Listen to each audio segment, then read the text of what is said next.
Are you ready? Welcome back to the channel, everyone. This is a strange case of Sean here with chapter 6 of my story, 2 Words For Ya. A story written by me with some assistance from ChatGPT. Now I'm going to recap the last chapter briefly, but be sure to check out the videos on the previous chapters as well. It helps me greatly. Now in chapter 5, we saw the fallout from the first pay-per-view under the management of Chief Roster Officer Shawn Michaels. The winners of the Royal Rumbles, Roxanne Perez and Jacob Fatu, were acknowledged by TKO board member The Rock, who offered words of advice to the winners respectively. Finn Balor tried to speak with the Judgment Day about their miscommunication in the Royal Rumble match. Damian Priest laughed at the pending implosion of the group. In the background of this interaction, we saw Perez speaking with The Rock and shaking hands. Kevin Owens sought out HBK and demanded a match against NXT's Oba Femi. HBK said that it couldn't be done as Oba had yet to be signed to a Raw contract, but that he could fight World Heavyweight Champion Braun Breaker instead. They have their match, but chaos ensues when the referee is taken out and Carmelo Hayes and Oba Femi attack Owens to help secure the victory for Braun. Sami Zayn tries to come out and help, but he's taken out as well. On NXT, a match between Rhea Ripley and Zaria takes place. Roxanne Perez and Cora Jade join Zaria, but Rhea isn't alone as she's joined by Giulia and Stephanie Vacquer. After a hard-fought battle, Giulia and Stephanie blindside Rhea and they all attack her. NXT ends with the 5 women standing tall. On SmackDown, Jade Cargill cuts a promo explaining her attack on Bianca Belair after being looked over since her signing, and makes it known that she wants Nia Jax's women's championship. Solo Sikoa and the Bloodline call out Jacob Fatu to answer for his rogue actions in the Royal Rumble match. Jacob barely gives an explanation and stares down Solo, which then leads to a brutal attack from the Bloodline. Tanga Loa, and Jacob Fatu decimate Solo Sikoa and leave him battered and broken to end SmackDown. And with that said, let's get started with chapter 6, shall we? An episode of Raw begins with the Chief Roster Officer, Shawn Michaels, making his entrance to an arena full of boos. He grabs a microphone. I have to admit, the boos are getting old. The crowd boos even louder. He tries to continue. You may not be booing any longer if you'd let me speak to share some news with you. The crowd's boos get fainter. Shawn continues. Now, there have been some rumblings about what happened to Seth Rollins at the Royal Rumble, and I can confirm to you 2 things. 1 is that the investigation is still ongoing, and 2 is that Seth Rollins will remain out of action indefinitely. The crowd boos. He continues. Hey, I said you may not be booing any longer. Not that you won't be. He laughs. Suddenly, the music of the final boss, The Rock, begins to play. He makes his way to the ring to a mix of cheers and boos. He grabs a microphone. Finally, The Rock has come. You know what? Screw that. The Rock does it by habit, but he's done with it now. The crowd boos. Shawn speaks. I wasn't expecting you here tonight, Rocky. The Rock responds. That's a need-to-know basis. Just as is the reason The Rock is out here now. You see, Elimination Chamber is quickly approaching. Shawn responds. Yes, I was actually just about to share some matches I booked for the show. The Rock responds. There's no need, Shawn. The Rock took care of it for you. You see, The Rock wants to do something spectacular in this new era. One thing I want to see is more competition, more action, more limit pushing, more taking what is yours, more opportunity earning, more deserved accolades. The Rock watches the show and he finds it hard to differentiate between who is the very best, when many great talents are shown before the WWE Universe's eyes. In your time, Shawn, you were considered the best in that locker room. During The Rock's time, The Rock was considered the greatest of all time. And here we are today, and the question remains, who is the very best? Shawn responds, well, I can certainly name a few, and some that are the future of this company. The Rock responds, you see, that's the issue. The Rock wants to know whose era this will belong to. The Rock got to this kind of thinking after a conversation with a superstar you know well, NXT Women's Champion Roxanne Perez. She told The Rock she wants all the gold. That The Rock admires. Shawn nods his head in agreement. The Rock continues. The Rock got to thinking that the WWE should be preparing for WrestleMania, selling our main event matches, riding the hype trains to epic conclusions. Instead, there's this limbo about what those matches will be. The Rock and TKO want this done with. So at WrestleMania, the WWE will crown one sole WWE Undisputed Champion for the men's and women's divisions, respectively. No more multiple world championships. This champion will defend against those who have rightfully earned the opportunity across the brands. Every competitor in that locker room should be striving to be the best, vying for one acclaimed and excellent championship. The other major championships will cease to exist. Sean looks confused. The Rock continues. This will be a swift kick where the sun don't shine of every roster member of the WWE to step up their game. The crowd shares a mix of boos and cheers. The Rock continues. Now, as for Elimination Chamber, you will see not one, not two, not three, but 4 Elimination Chamber matches. One for each major championship from both Raw and SmackDown. The winners of these matches will then walk into a WrestleMania main event match in hopes of becoming the undisputed champion. The Royal Rumble winners will be addressed respectively. We are all on the cusp of greatness, especially with Shawn Michaels captaining our ship. Just consider this a swift breeze. The matches and competitors will be announced through the night, but The Rock will announce the Elimination Chamber match for the Men's World Heavyweight Championship. Braun Breaker will defend his championship against Finn Balor, Damian Priest, Dominic Mysterio, Kevin Owens, and the newest member of the Raw roster, Oba Femi. The crowd cheers. The Rock smiles at Sean, who looks confused and dejected. The Rock exits the ring. Back from break, Shawn Michaels walks out of The Rock's office. He runs into World Heavyweight Champion Braun Breaker. He is fuming. What the hell is going on? This isn't anything like we talked about, Shawn responds. Sometimes there are change of plans, but don't worry. You are the image of this new era. I have faith in you. Braun appreciates this, but it doesn't smooth things over. He walks away. Shawn hangs his head low. Suddenly, he's tapped on the shoulder. He turns around to see Women's World Heavyweight Champion Tiffany Stratton. Excuse me, I'm very displeased with the news of the chamber match. I mean, you know how much of a star I am, and you know how I helped you send NXT into new heights. Shawn interrupts. Yes, Tiffany, but like I just told Braun, sometimes there are changes of plans. Tiffany doesn't appreciate this answer. She continues.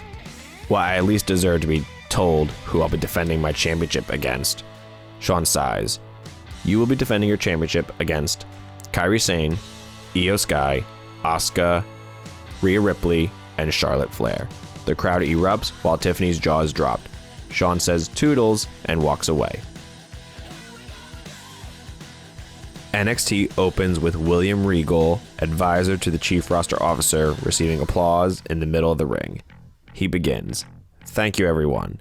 But now I'd like to welcome to the ring your men's NXT champion, Trick Williams. The crowd erupts and chants whoop that trick. He enters the ring and shakes Regal's hand. Now I'd also like to welcome your women's NXT champion, Roxanne Perez. Roxanne makes her entrance accompanied by Cora, Jade, and Zaria. The crowd boos her that almost drowns out her music. She laughs off the crowd. Regal goes to shake her hand, but Perez ignores him and Zaria steps in between them, causing Regal to back down. Now that you both are out here with extra and uninvited company, we need to have a chat about The Rock's announcement last night on Raw. He mentioned wanting one sole world championship for each division that will ultimately be crowned at WrestleMania. This means the NXT World Champions will have a place in the main events of WrestleMania, respectively. Trick is ecstatic and appreciative. Roxanne interrupts. Yeah, that's old news, but I expect nothing less from an old man. I'm already going to WrestleMania because, in case you forgot, I won the Royal Rumble. So can I go now? The crowd boos. Regal tries to hide his smile. Yes, indeed, you won the Rumble, and you do have your sights set on Mania. But you should shift your focus to the night before Elimination Chamber NXT Deadline. Roxanne looks confused. Regal continues. Yes, you both will be defending your championships in Iron Survivor matches at the show. The crowd erupts. Trick looks a bit worried, but Roxanne is irate. Regal continues. The winners of those matches will then solidify their spot in the main event for the undisputed WWE Championships. And now I will announce the participants for each match. In the men's Iron Survivor match, Trick Williams, you will defend your championship against Ethan Page, Ridge Holland, Nathan Fraser, and Javon Evans. The crowd cheers while Trick accepts his next great challenge. And for the women's Iron Survivor match, Roxanne, You will defend against Lyra Valkyria, Gigi Dolan, Stephanie Vacquer, and Giulia. The crowd cheers. Roxanne screams in frustration, then begins talking.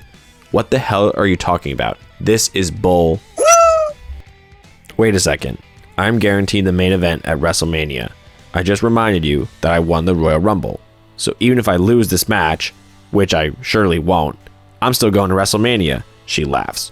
Regal responds, I suppose you're right, but as a champion, Rhea Ripley's music interrupts Regal.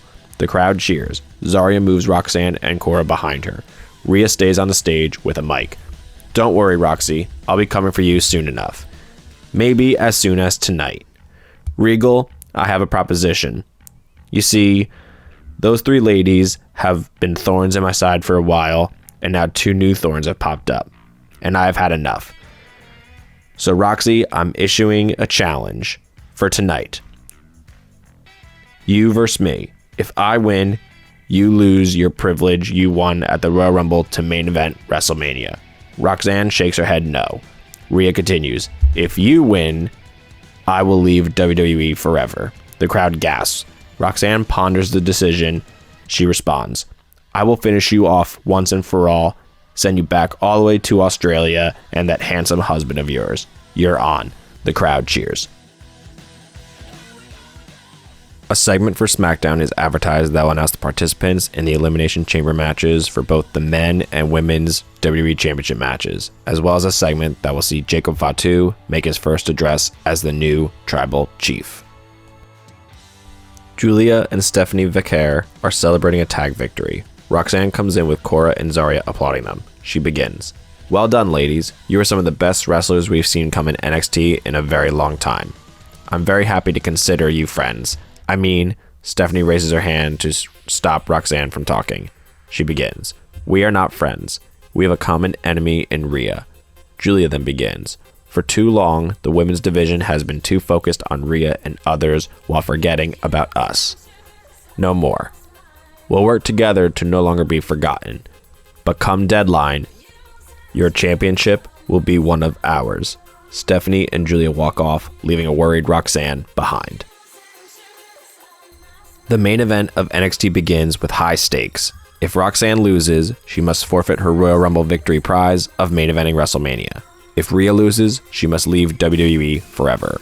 Roxanne is accompanied by Cora, Jade, and Zaria, while Rhea is alone. The bell rings, and Rhea Ripley towers over Roxanne Perez, staring her down with a menacing smirk. Perez, undeterred by the size difference, uses her agility to dart around Ripley, landing quick strikes to keep her off balance. Ripley shrugs off the early offense and catches Perez mid-run with a thunderous shoulder tackle, sending her crashing to the mat. She follows up by hoisting her up into the air for a delayed vertical suplex, holding her up to show off her strength before slamming her down with authority. Perez fights back, slipping out of a powerbomb attempt and hitting the ropes for a springboard arm drag. She keeps up the momentum with a series of quick dropkicks, forcing Ripley into the corner. Seizing the opportunity, Perez lands a running corner uppercut and a hurricanrana that sends Ripley sprawling. Ripley regains control by countering a tilt-a-whirl head scissors into a spine buster. She drags Perez up by her hair and traps her in a body scissors, squeezing the air out of her smaller opponent. Perez rallies the crowd, clawing her way to the ropes for a break. Ripley charges, but Perez sidesteps, causing Ripley to crash into the corner. Perez capitalized with a stunning top rope diving crossbody, taking Ripley down. She goes for a pin, but Ripley powers out at 2, throwing Perez halfway across the ring. As the match intensifies, Ripley attempts a riptide, but Perez flips out of it and counters with a jaw-dropping code red, leaving the crowd on their feet as both competitors lay exhausted on the mat. Cora gets up on the apron to remove a turnbuckle cover and distracts the referee, while Zaria enters the ring and picks up Rhea for an F5. She counters the F5 and hits her with a headbutt. She then rolls out of the ring. Rhea picks Roxy off the ground when suddenly Roxy drives Rhea into the corner, knocking into the referee and knocking Cora off the apron. Roxanne then goes to do a running attack to Rhea in the corner, but she dodges and connects with the referee instead. Roxanne doesn't seem to care. Giulia and Stephanie then run out and go to attack Rhea. Roxanne joins in and overwhelm her. Suddenly, Bayley's music plays and she runs out in an attempt to aid Rhea, but she is overwhelmed as well. Then the music of Becky Lynch plays and the crowd erupts. Becky runs down with a cane and whacks Giulia, then Stephanie, then Zaria. After getting hit, they each roll out of the ring. Becky then leaves the ring, and Roxanne and Rhea are left alone. Roxanne gets up and sees the referee beginning to recover. She backs into Rhea. She then turns around and is then hit with a headbutt. She then hits her with a riptide. Rhea pins her for the win. Rhea celebrates in the ring with Bayley and Becky Lynch as the heels regroup on the ramp with Zaria carrying Roxanne. Roxanne's hopes for going to WrestleMania just suffered a major setback. SmackDown opens with the Bloodline making their way to the ring, led by what seems to be the new tribal chief, Jacob Fatu. They enter the ring. Jacob grabs a microphone. He begins. "Now you have no choice but to acknowledge me." The crowd boos. He continues. "Power. Power is the fuel that runs this bloodline. Roman's power went to his head, and he was bailed out into the longest title reign of this era. He was disposed of. Solo's naivety led him to misunderstanding how to harness the power of the tribal chief. He was also disposed of. I do not plan to make those errors. Come WrestleMania, I will be the undisputed champion. And from now on and moving forward, I am your tribal chief forever." They put the ones up, but are then interrupted by the music of Jey Uso. The crowd cheers. From the crowd, Jey begins to talk. "I knew from the beginning we shouldn't trust you. There is a reason why you were never brought in the first place. It's all about Jacob, and it always has been. You're a backstabbing, buffoon-looking..." Jacob looks stunned. He responds, "Get him." Tama and Tonga run out of the ring and jump the barricade to attack Jey. Jey tries to fight them off as best as he can. As Jacob watches on, Jimmy Uso runs into the ring and begins fighting Jacob. Tonga and Tama run back in to help Jacob. Jey then runs in with a chair and clears the ring. Jimmy grabs a microphone. "I came here for a fight. I know Jay's down for one, so what do you say? Tama and Tonga, Dumb and Dumber, tag match tonight, what do you say?" Jacob nods his head. The main event of SmackDown will see Jey and Jimmy Uso take on Tama Tonga and Tanga Loa.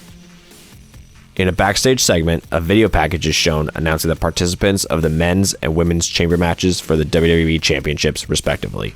Nia Jax will defend her women's championship against Candice LeRae, Chelsea Green, Bayley, Jade Cargill, and Becky Lynch.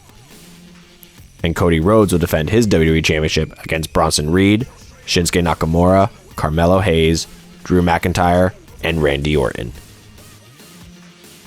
The main event sees the Usos taking on the Bloodline in tag team action. The opening minutes see a technical exchange with Jimmy using his agility to counter Tama's grapples, culminating in a quick arm drag into a kip-up that popped the crowd. Tama Tonga responded with a stiff forearm and a sly grin, shifting the match into a slugfest. Jimmy tagged in Jey, leading to a double team spot where the Usos landed a double elbow drop, keeping the early advantage. Tanga Loa tagged in and used his strength to turn the tide, hoisting Jey Uso into a delayed vertical suplex that left the crowd gasping. The power advantage of the Bloodline began to shine as they isolated Jey, cutting the ring in half with frequent tags and brutal tandem moves, including a backbreaker/leg drop combination. Jey eventually dodged a corner splash from Tama Tonga and made the hot tag to Jimmy, who exploded into the ring with a flurry of strikes, a flying forearm, and a Samoan drop on Tanga Loa. Jimmy rallied with a corner hip attack, but a blind tag from Tama caught him off guard. Tama Tonga leveled Jimmy with a devastating gun stun out of nowhere, nearly securing the pinfall before Jey Uso broke it up. Chaos ensued as all four men brawled in the ring, with the referee struggling to restore order. The Usos regained control with stereo super kicks, knocking Tanga Loa off the apron and leaving Tama Tonga dazed in the ring. They climbed the opposite turnbuckles for a double Uso slash, but Tanga Loa shoved Jey off the top rope, crashing him into the barricade. Jimmy did hit the splash, but Tonga pulled Tama out of the ring before the 3 count. The finish sees Jacob Fatu blasting Jimmy from behind, resulting in a victory for the Usos by disqualification. The Bloodline overwhelms the Usos when the music of Sami Zayn plays. The Bloodline looks to the stage, anticipating his arrival, when Zayn jumps over the barricade with a chair and strikes Jacob in the back. He then hits each member of the Bloodline with a chair, and they retreat. The Usos recover and stand strong with Sami. Sami grabs a microphone. "Jacob, you are just as much a problem as both Roman and Solo were. Jimmy and Jey saw through you, and so do I. So I am challenging you to a match at Elimination Chamber." Jacob looks up at Sami with a disgruntled, angry face and nods his head. The match is made official for Elimination Chamber. Another monumental PLE is on the horizon, with Elimination Chamber coming very soon. How will the announcements shape the future of the WWE? Did Roxanne bite off more than she could chew? Are Shawn Michaels and The Rock on the same page? We'll have to see in the next chapter. And that'll do it for this video. Thank you so much for watching. If you enjoyed the video, please be sure to leave a like and subscribe. Be sure to check out the previous chapters as well. I appreciate all the support. Stay strange, stay awesome, and I'll see you in the next video.